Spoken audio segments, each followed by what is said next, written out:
Hello friends, आज का topic है इतिहास के प्रमुख स्रोत। यानी कि राजस्थान का इतिहास है, उसके प्रमुख स्रोत। यानी कि हमें राजस्थान के इतिहास के बारे में जानकारी कौन से स्रोतों से प्राप्त होती है, उससे संबंधित जो क्वेश्चन पूछे जाते हैं एग्जाम में बार बार, आज हम वो क्वेश्चन लेके आए हैं। उनमें फर्स्ट क्वेश्चन है अपना कि गठियाला शिलालेख का संबंध मंडोर शाखा के किस प्रतिहार शासक से है। गठियाला शिलालेख का संबंध पूछा है तो किससे था? ककुक से। अगला कि ललित विग्रह राज नाटक का लेखक सोमदेव किस चौहान शासक का राजकवि था? तो सोमदेव है वो किसका राजकवि था? विग्रह राज चतुर्थ का। और किसका लेखक था ये? इसने कौन से ग्रंथ की रचना की थी? ललित विग्रह राज की। अगला कि किस अभिलेख में प्रतिहारों को सौमित्र उद्भूत हुआ कहा गया है, यानी कि लक्ष्मण के वंशज कहा गया है? कौन से शिलालेख में प्रतिहारों को लक्ष्मण का वंशज कहा गया है, लेकिन कौन से अभिलेख में कहा गया है? ग्वालियर अभिलेख में।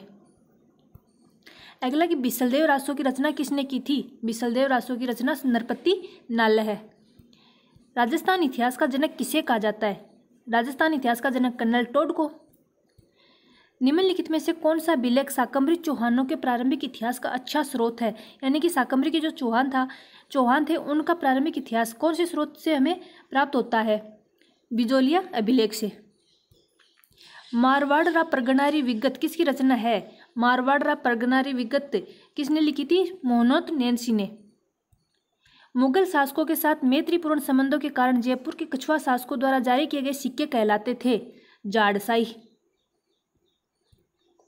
बीकानेर के राठौड़ोरी ख्यात के लेखक कौन थे? बीकानेर के राठौड़ोरी ख्यात के लेखक दयालदास खींची थे। अमर काव्य वंशावली का लेखक कौन है? अमर काव्य वंशावली का लेखक जगजीवन भट्ट। सॉरी, गलत बता दिया मैंने, रणछोड़ भट्ट। जगजीवन भट्ट नहीं, रणछोड़ भट्ट।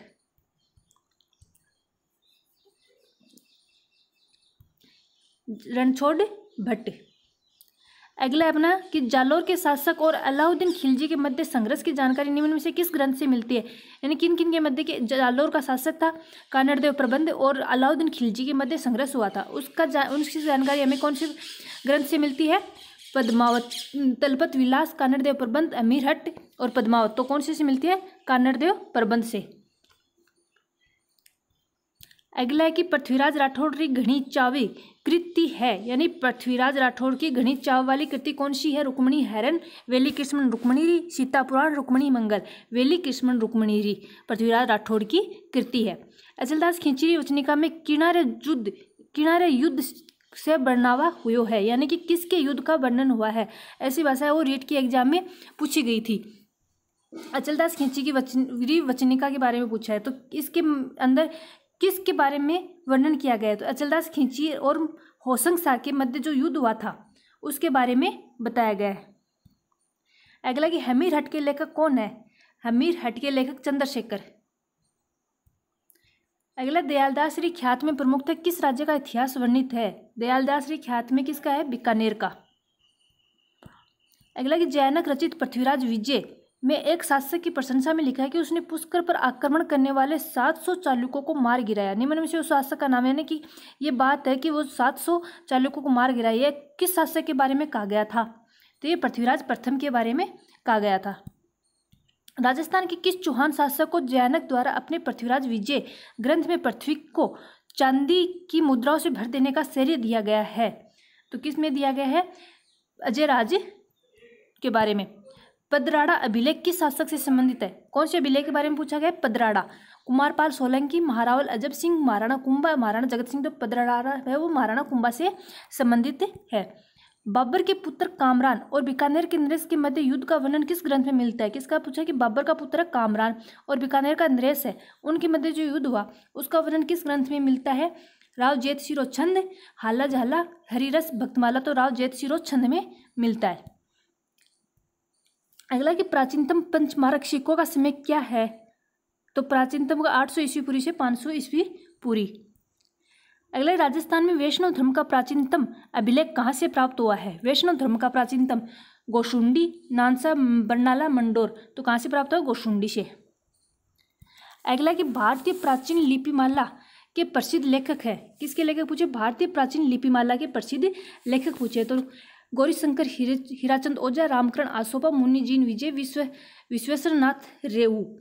तो कौन है? गौरीशंकर हीराचंद ओझा। अगला, हमीर हट नामक ग्रंथ किसने लिखा था? हमीर हट किसने लिखा था? चंद्रशेखर ने। अगला कि बेली कृष्ण रुक्मणी के रचयिता किस शासक के दरबारी कवि थे? बेली कृष्ण रुक्मणी के किस शासक के दरबारी कवि थे? अकबर के।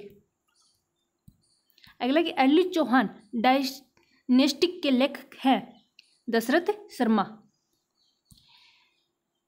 निम्न में से कौन सा युग्म सुमेलित नहीं है? सुमेलित नहीं पूछा है। वंश भास्कर, सूर्यमल मिश्रण सही है। कुवेलमाला, उद्योतन सूरी सही है। पृथ्वीराज विजय यह गलत है, क्योंकि पृथ्वीराज विजय है वो जैनक द्वारा लिखी गई है, लेकिन चंद्रप्रदाय द्वारा पृथ्वीराज रासो लिखी गई थी, इसलिए यह गलत हो गया। हमीर महाकाव्य नैनचंद्र सूरी यह सही है। पृथ्वीराज विजय का लेखक कौन है? तो पृथ्वीराज विजय का लेखक कौन है? जैनक। अगला कि वंश भास्कर के लेखक है तो वंश भास्कर के सूर्यमल मिश्रण। अर्ली चौहान डायनेस्टिक पुस्तक के लेखक कौन है? दशरथ शर्मा। आज का लास्ट क्वेश्चन है कि किस ताम्रपत्र से रानी कर्मावती के जौहर का पता चलता है? यानी कि रानी कर्मावती ने जो जौहर किया था उसका पता हमें किस ताम्रपत्र से मिलता है? तो पूर्व ताम्रपत्र से हमें उसके बारे में जानकारी मिलती है। इसी के साथ क्लास समाप्त होती है। पसंद आई हो तो लाइक करें, कमेंट करके जरूर बताएं। अगर अभी तक चैनल को सब्सक्राइब नहीं किया है तो द स्टडी पॉइंट के नाम से जो हमारा चैनल है उसको जरूर सब्सक्राइब करें और अधिक से अधिक दोस्तों को शेयर करें। धन्यवाद।